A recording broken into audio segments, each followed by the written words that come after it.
मरहबा collection mall, readymade कपड़ों का भरपूर खजाना, jeans pant, T shirt, cargo pant, night pant, बच्चे और बच्चियों के लिए अच्छे खूबसूरत और उम्दा ड्रेस। पता याद रखें, जमुर हाई स्कूल मेन रोड, जैतून हजीन मस्जिद के पास।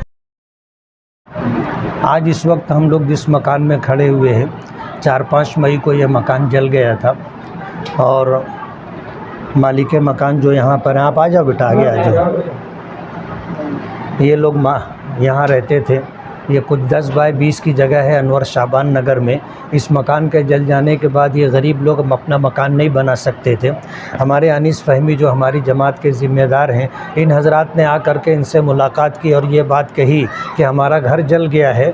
तो इन अहबाब के आने पर जमात के मशवरे से जमीयत उलमा मालेगांव मदनी रोड ने यह तय किया कि ये मकान बना करके देना है। अल्लाह का बहुत बड़ा एहसान है, करने वाली ज़ात अल्लाह की है।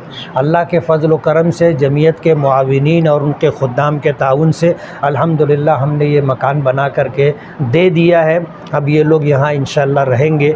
जो मकान जो था जल गया था, पहले से बहुत खस्ता हालत में था, छत बहुत नीची थी, हमने छत ऊंची कर दी और इस तरह जो है 2 हिस्से में करके, पहले भी ऐसे ही था, बना करके दे दिया है। हम अल्लाह रब्बुल आलमीन के शुक्रगुज़ार हैं कि अल्लाह ताला हम लोगों से काम ले रहा है। आइंदा भी अल्लाह की रहीम व करीम ज़ात से उम्मीद है कि इंशाअल्लाह हम कौम व मिल्लत के लिए काम करते हैं और काम करते रहेंगे। अल्लाह ताला हमारी इन खिदमात को कबूल फरमाए। बहुत बहुत शुक्रिया। हम लोग जो है सामान भी देते हैं। अभी इनके घर में जो मकान में सामान वामान था सब जल गया, हम बर्तन का पूरा सेट इनको देंगे। पंखा भी लगा करके दिया है। नीचे आप जो खड़े हुए हैं, ये कारपेट वगैरह पूरा बिछा करके हमने दिया है।